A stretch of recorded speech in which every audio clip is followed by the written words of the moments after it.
Hi guys, welcome back to the Anime Malta Universe. My name is Biggie, back with another reaction video. So today, I've got another one, Kathu's Dojo. So this is the main man when it comes to Dragon Ball Z content. And oh flip, my man hit a milli. I was watching his channel when I was doing, content I was gonna cover. Let me see if he's celebrating in the community tab.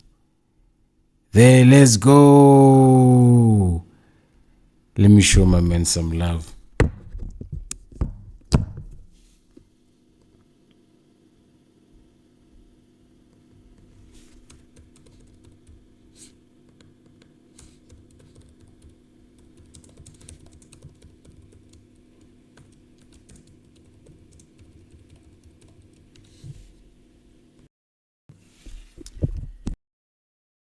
Dudes, bro, they do incredible work. Okay, but today's video, we've got a video I saw here which basically says Goku versus Vegeta at every point in the anime, right? I'm excited for the recap, but I'm also wanna see like the later arcs. And I'll be honest with you, you see with like anime like DBZ, this is where I don't mind like getting spoiled because of how long it just takes in general for the anime to catch up. I mean, dude, who's gonna freaking wait until those arcs come, you know? But yeah, without any further ado, let's get into it. Their first fight in the Saiyan saga, Goku and Vegeta are constantly being compared to each other, with fans always asking who's the stronger of the two at different points in the story. Strongest? Obviously, this conversation doesn't matter until both of them are adults. Throughout the events of original Dragon Ball, Vegeta was not only 5 years older than Goku, but also far stronger. Even if you don't believe he had a power level of 18,000 at the time, Vegeta tells Frieza that he surpassed King Vegeta when he was only a child, King Vegeta being the only other Saiyan to be ranked super elite. So that makes 1 for Vegeta. Let's keep track of how many times he's actually ahead of Goku. Once we hit the Saiyan saga, the conversation actually starts, and there's more to talk about than you might think. Comparing their base power levels, Vegeta is more than double Goku's power level of over 8,000. As most people know by this point, over 9,000 is a double. It's over 9,000! Kaioken, how it works, and how it doesn't really make sense with future story developments. Kaioken is a flat multiplier, and in this arc, Goku is able to use it from 2 to 4 times. This makes Goku's power level range from over 8,000 in base to over 32,000 with a maxed out Kaioken. So you may be wondering now, how does Vegeta survive this Kamehameha that's almost twice his power level? We don't know. Later on, power levels only need to be around 30% in difference for someone to basically one-shot their opponent. The only explanation would be that Goku doesn't want to kill Vegeta, so he's just doing enough to beat him, but even then, wouldn't a Kaioken times 3 be more than enough? The more interesting feat in this beam struggle is the fact that it's a beam struggle at all puts the Gallic gun way above the Kamehameha in terms of power output, despite the attacks being directly compared to each other. Of course, the fight becomes completely one-sided if there's a moon or Vegeta is willing to lose some of his own base power to make an artificial moon. The Ozaru form is a 10 times boost, so even the Kaioken can't compete at this point, and Vegeta one-sidedly wins. I think the way the fight played out in the Saiyan saga is the best way to understand it. Do you think Goku would be alive if Krillin, Gohan, and Yajirobe didn't show up to save him? The next arc may surprise you, though. What is the next arc again? The Frieza one? I'm hungry. Thankfully, Factor is sponsoring this video. If you're like me and you're busy not reading old manga, it can be hard to eat well, but Factor makes eating easy and convenient for anyone. This manga's coming like a big ass book like this. You can even choose a meal plan that's best for you, like keto, vegetarian, or my personal go-to, Protein Plus, which packs 30 grams of protein into light and balanced meals. And every week, you get to pick from over 35 fresh, never frozen meals, so meal prepping becomes a breeze. The best part is, all your meals are dropped off directly at your door, and then they're ready in just 2 minutes in the microwave. Cooking or ordering out aren't gonna beat the turnaround time. These don't sleep more than my wife's cooking. Sorry. My cooking time, I might be the first fan to actually read the manga. So head to factor75.com or click the link below and use code CARTHU50 to get 50% off your first Factor box. Oh, right. It's Namek. On Namek, Vegeta has a Zenkai boost that takes him to a power level of 24,000, which would be impressive if Kaioken times 3 Goku and he has a what? Zenkai boost? Why don't I remember this? The Saiyan saga wasn't stronger than that, and more importantly, Vegeta doesn't have his tail anymore, so there's no Ozaru form for him to rely on either. This ignores the fact that Goku, before training on the ship to Namek, gets an unquantifiable Zenkai boost, meaning it's possible he'd be able to win with a Kaioken times 2, and at the very least, better maintain a Kaioken times 3. I can't see a way for Vegeta the fuck's a Zenkai boost, bro?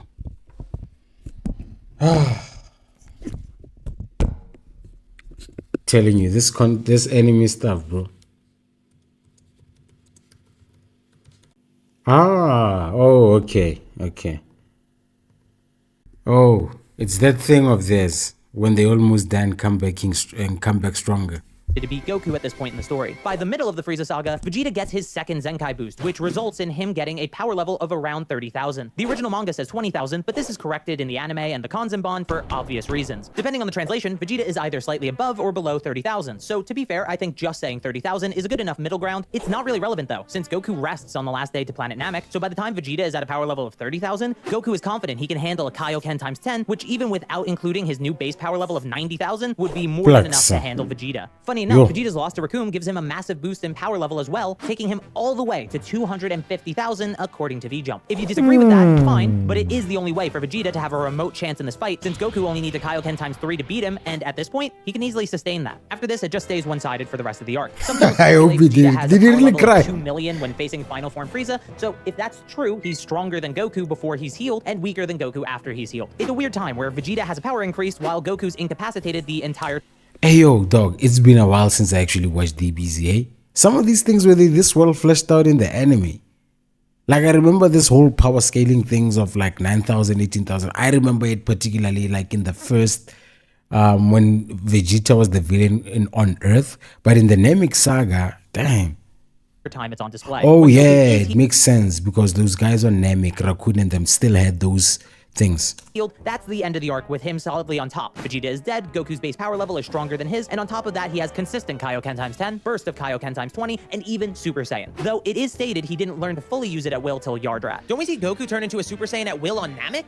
I guess it really doesn't matter though. He doesn't need it to beat Vegeta. But this next arc is where it gets really back and forth. I'd love to spend the next 5 minutes speculating on future Goku and future Vegeta, but we don't have much info to go off of. To me, it seems like Goku stays stronger, especially if Vegeta never gets Super Saiyan. In the anime, we see future Vegeta as a Super Saiyan, but in a DBS bonus chapter, we see Vegeta fighting androids 17 and 18 in his base form. Really basic take, if he has Super Saiyan, he might be stronger, but if he doesn't have Super Saiyan, he's likely still weaker. Now to the present. Trunks warns about the androids appearing in 3 years, which gives everyone the chance to train. After the training, Super Saiyan Vegeta is just stronger than Super Saiyan Goku. You might think it's due to the heart virus, but Piccolo, who trained with Goku for the entire 3 years, says multiple times that Vegeta is just stronger. And when Goku wakes up after recovering from the virus, he thinks he doesn't stand a chance if Vegeta didn't. So at the very least, he's not denying it. This is probably the best time to mention that while a Spirit Bomb or clever use of instant transmission could win Goku the fight if it's close, both seem out of character enough for me to just not really consider them. After this, Vegeta uses the Time Chamber first and further widens his lead against Goku. People overlook this, but Vegeta actually learned how to access Super Saiyan Grade 2 in the first 2 months and spent the rest of his year in the Time Chamber just increasing his power. Then Goku uses the Time Chamber, and I'll just let him say it. I know when I'm being patronized, and I don't care for the suggestion that you're stronger than me.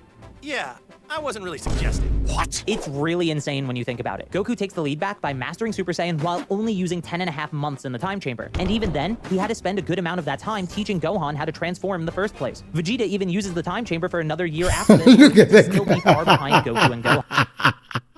Dog, look at Vegeta's face, bro. This dude. First place. Vegeta even I remember there's a meme about something pervy there. He's got like the best expressions ever. Which might be the most pathetic thing I've ever heard. After he'll be far behind Goku and Gohan.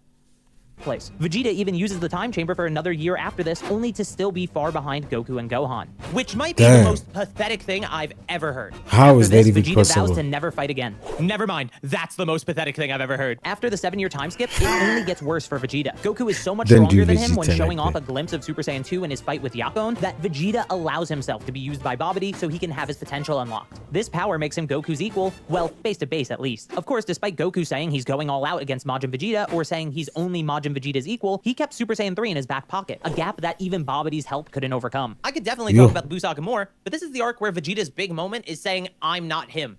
Do I need to say anything else? Luckily, dog, I saw a meme the other day saying that Goku has never beaten Vegeta, but it just goes to show you that Goku really never wanted to embarrass him. He didn't want to hurt this dude's ego, you know? And low-key it sort of sucks for Vegeta to also be written like that, bro. Every time like this dude Goku, you're in his shit, right? But I think I like the latter arcs where now Vegeta's getting his own version of Super Saiyan, like what do they call it? What is it? alter ego or some shit like that, where his For us, modern Dragon turns Ball really changes up the dynamic between purple. these two, leading to Vegeta Yes. being less than Goku's shadow, and more so his direct rival for the first time in the series. Exactly. It all starts in Battle of Gods, where I love Goku is that. stronger than Vegeta, except for the My Bulma scene, where he briefly surpasses Super Saiyan 3 Goku as only a Super Saiyan 2. We don't know if this rage power actually sticks with Vegeta after the scene, but it doesn't really matter since Goku goes on to get Super Saiyan God from the ritual anyway. And even worse for Vegeta, he absorbs that power into his base form. Except in the manga, so he may have that going for him at least. I'll give him half a point. We don't know if Goku has access to Super Saiyan God after the ritual, but we do know that base power-up is more than enough to easily handle any of Vegeta's I hated transformations. this anime, Vegeta doesn't bro. stay behind That for long, Super though, Saiyan since he God trains was with Whis for trash. 6 months before Goku does, which leads to even Goku thinking Vegeta has surpassed him. The statement does seem uncertain, but since no one denies it, I'd say Vegeta at least has a slight edge over Goku here when comparing base forms. The real question is, does Super Saiyan 3 close the gap between them? And unfortunately, I think the answer might be yes. You see, when Goku starts training with Vegeta, they do a weighted exercise together, but Vegeta's weights are doubled to compensate for him being stronger than Goku. This isn't a perfect measurement since Whoa. lifting strength and battle power aren't linearly correlated, but I'd say the intention of the writing is to say that Vegeta is about twice as powerful as Goku. Super Saiyan 3 is a 4 times multiplier on top of Super Saiyan 2, so Vegeta should still be weaker than Super Saiyan 3 Goku, even with his training head start. Once we get to Resurrection F, both of the Saiyans have access to Super Saiyan Blue, and everything is implying that they're Super equal to Saiyan this Blue point, is so neither hard, has I ain't direct gonna lie. advantage over the other, aside Fuck from with it. hypothetical battle tactics that they wouldn't realistically implement into a fight. This is where the manga and anime diverge heavily. In the Universe 6 tournament, Goku and Vegeta are still treated as equals in the manga, and the reason Vegeta loses to Hit is only because he used Super Saiyan Blue earlier and it wore down its power. In the anime, it's really different. They decided the rival dynamic had to go so they could sell more figures. The anime has Goku use Kaioken times 10 in Super Saiyan Blue, which is a massive power increase, but I actually don't think he'd use it in character against Vegeta, especially since he doesn't use it against Goku Black and Zamasu until they merge. Both because one, Goku Black could likely copy the technique after seeing it in battle once. The first time he saw it was on GodTube before he had Goku's body, so he couldn't copy it then. And two, because it thrashes his body after using it. The cost of using Kaioken is just too Yeah. great at this point in the series, but he might use it if they were both bloodlusted, I guess. Speaking of the future Trunks arc, the anime has a start with Goku and Vegeta equal in Super Saiyan Blue until Goku gets a rage boost in episode 61, putting him decently ahead. But just like the My Bulma scene, it's hard to be sure if this power was temporary or not. Vegeta gets his own power boost after training in the time chamber for 6 months, putting him ahead of Goku. Hey man, and also please, to the anime, y'all gotta step up the animation because that shit looks terrible. That's one thing I hated about like Dragon Ball Super, especially when it started with like Goku, Goku Black. It looked horrible. Step that by shit a up. pretty significant margin. And you'd think that'd be it. Without another time for Goku to train, the arc should end with Vegeta ahead. But no. Goku just randomly uses his full power against merged Zamasu and performs better than Vegeta and Trunks together. To be fair, this power does cost him the use of his arms temporarily, but at worst, he seems to somehow be back to even with Vegeta, and at best, he's stronger than him again. The Dragon Ball Super manga is more blatant about it though. Goku uses a mastered version of Super Saiyan Blue that can keep up with merged Zamasu, a form that even Vegeta concedes is better than him since it can continuously use Dog. Super Saiyan Blue Yes, I'm surprised this nigga ain't kill himself full yet, power. bro. Like, This is how really the many only times manga can change Goku that's worth embarrass mentioning you? for this arc. So But hopefully the I next arc guess is he's just the as easy, hero, right? you know? At the beginning of the Tournament of Power, the anime and manga have Goku get a bit rusty. In the anime, this might put Vegeta slightly ahead, while in the manga, Vegeta uses this time to catch up by learning Mastered Super Saiyan Blue and directly says they're equals to each other, as does Toppo at the beginning of the Tournament of Power. Then, during his first fight with Jiren, Goku uses a Super Saiyan Blue Kaioken for the first time in the manga. A lot of people think this isn't the Kaioken, even though it's directly called that in V-Jump. Regardless though, it's at the very least basically Super Saiyan Blue Kaioken. This gives Goku a lead on Vegeta, though it's at the cost of his body. This form is short-lived though, as Master Roshi teaches Goku the principles of Ultra Instinct from a Turtle School perspective, allowing him to use Ultra Instinct Sign and be massively ahead of Vegeta for all Again. of 6 pages. That's Yeah. enough for Vegeta to get mad about it though. Vegeta uses this as motivation to access the manga's version of Super Saiyan Blue Evolved. Toyotaro says this form isn't Oh, Blue Evolved, it flip. just looks like Blue Evolved, so that way it's more in line with the anime, but if he wants me to call it something else, he should probably name it. This puts Vegeta ahead again, as this form performs better than Goku's Super Saiyan Blue Kaioken, and Goku can't access Ultra Instinct Sign again yet. Then by the time the chapter is over, Goku is in Ultra Instinct Sign again, and that And quickly he's turns into above. Ultra Instinct, putting Goku back on top for a little bit again, until losing access to this form, putting Vegeta back in the lead with his stronger Super Saiyan Blue form. Now, for the anime, I'm going to desperately try to keep this as focused as possible. It really Okay. could be its own video if I don't. The tournament starts with Goku and Vegeta seeming to be equals in base after Goku gets rusty and Vegeta trains in the Room of Spirit and Time. But we see early on that Goku can maintain a Super Saiyan Blue Kaioken times 10 with ease and even a times 20, giving him a clear edge. Vegeta's only advantage is his final flash, which is stronger than Goku's Spirit Bomb, that he charged to be at least stronger than any attack he can use in Super Saiyan Blue Kaioken times 20. Hey yo, Jiren let- and I mean, can't Vegeta also get like some power, dog, like as a multiplier? All that pride and ego, can it be just Well, I guess it gets transformed into power, but like this Kaioken shit is a cheat code, bro. Honestly, because all Goku has to do is get like a new evolved version. What's next? Ultra Instinct Kaioken now.